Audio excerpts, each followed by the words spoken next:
Today we're making a really popular upside down German chocolate cake, the earthquake cake. Look at all the craters in this cake.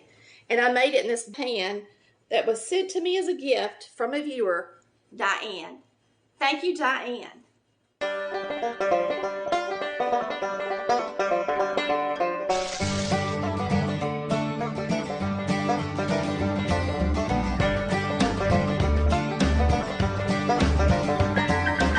Hey y'all, it's Tammy with Collard Valley Cooks. Today our oven's preheated for 350 degrees and we're going to make an old special, the earthquake cake. Some people call it upside down German chocolate cake and some people call it earthquake cake. It is going to be so delicious.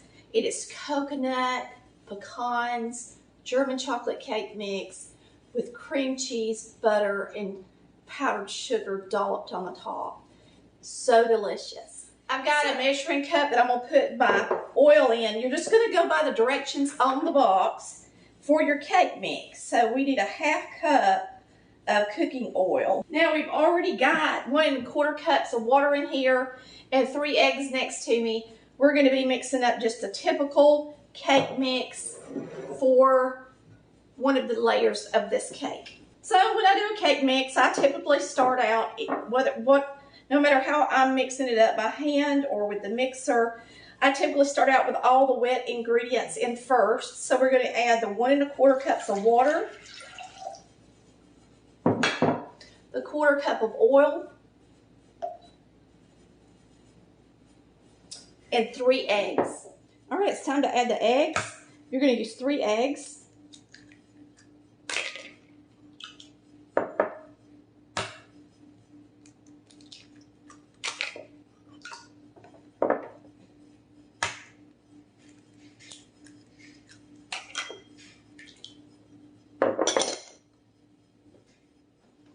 All right, I'm going to go ahead and mix this a little bit and then we'll add our cake mix.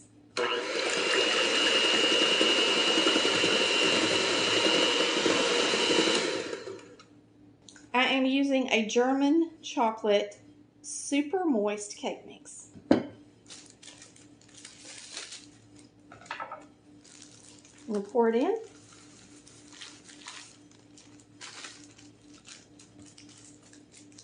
It's an easy recipe too.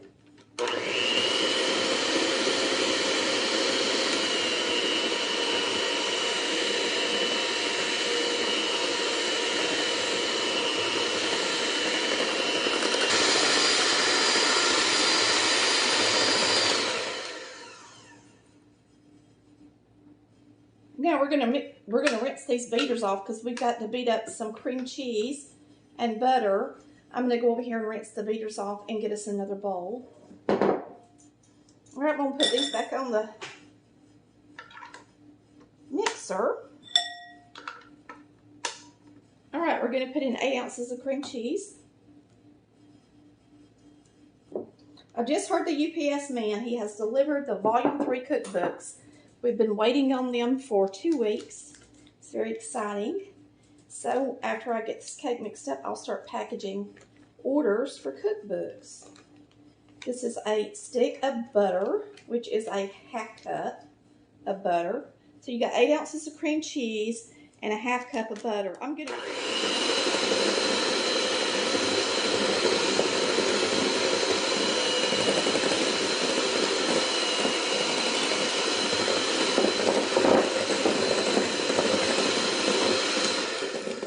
We're going to add a pound of powdered sugar a little at a time.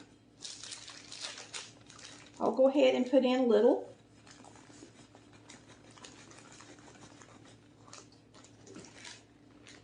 And this beater does not have a low to low speed, so it's probably going to make a mess.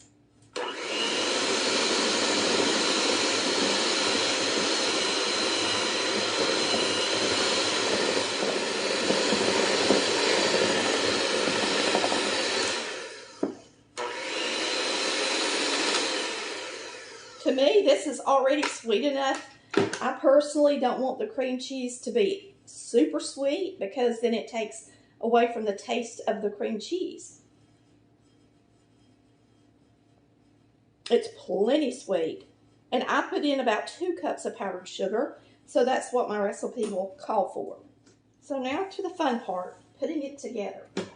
So once you've got everything mixed up, clean up your station, and we're going to layer the cake. So really I only use about a ½ pound of the powdered sugar. When I wrap my stuff up, I use rubber bands. I love using rubber bands. If you've never done it, it's real convenient. And I think I got a little cream cheese on this bag. I gotta wipe it off. But it's really nice to use rubber bands and put things in the pantry with them. They're really cheap and they work much better than a chip clip or something like that. And then you don't have to waste your gallon bags and your storage bags. You could just wrap it up like that. Matter of fact, I've got my coconut wrapped up like that right now.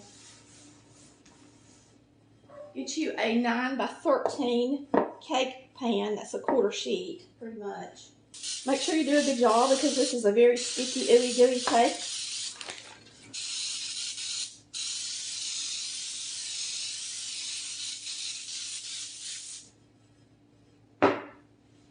Now we're going to take a cup of coconut and sprinkle it in the bottom. And I'm not measuring. I'm just going to sprinkle coconut in the bottom of my pan.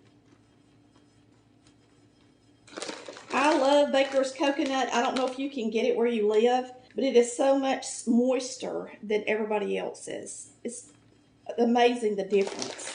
For something like this, it don't matter as much, but if you're making a coconut cake, I would prefer having the moist coconut on my cake.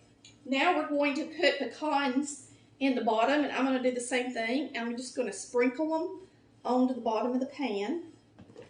And I've got chopped pecans right here. And you use your judgment on how many you want to use. They're expensive, so if you don't want to use a ton of them, don't. But I'm probably going to use at least a cup to a cup and a half. This cake can be frozen. Since it's just me and Chris here, I don't know that I want to eat this whole cake. He's going to love it. He loves anything German chocolate. All right, so there's the bottom. Now we're going to pour our batter in.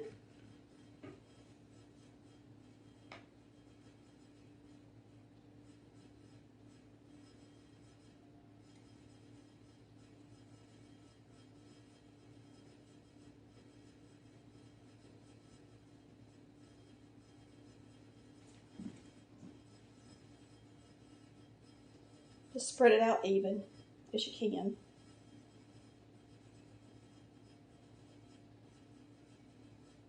And now we're just going to dollop our cream cheese mixture on the cake.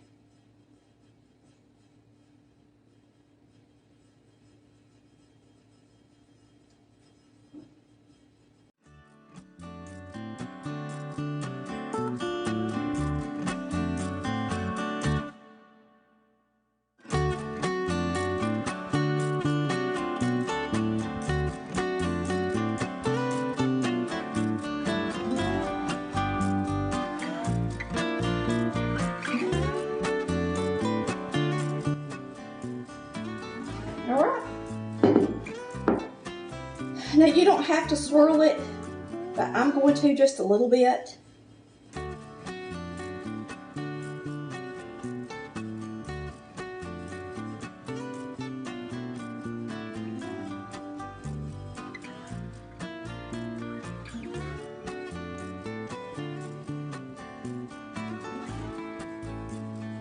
There's a lot on this end over here. All right.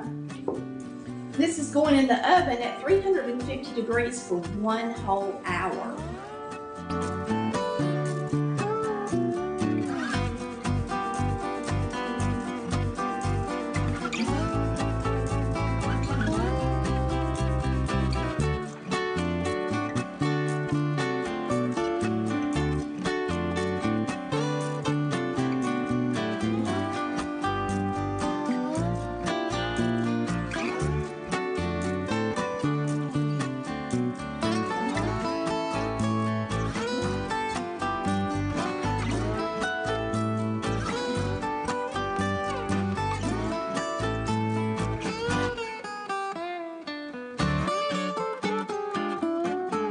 can see the coconut's bubbling a little bit.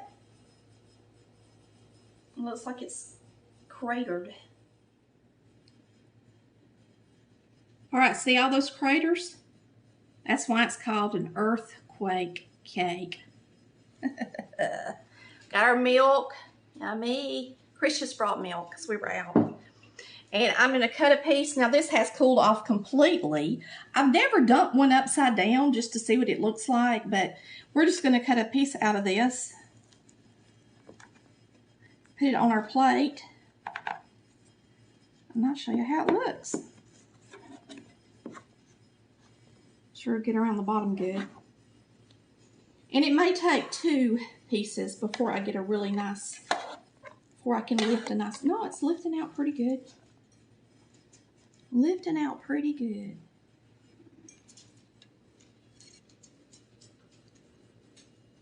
Looks delicious, don't it? Let's take a bite. Chris loves German chocolate. I usually make the homemade kind, but every once in a while it's good to do something fun. I think my sister-in-law makes this at Christmas time. I'm pretty sure she does. It's delicious. It's delicious, y'all. And it does taste like German chocolate. Mmm. Let me say this. That is so good. There's nothing wrong with it. Instead of buying German chocolate icing out of a can, make sure you make this cake next time if you don't want to do the homemade kind.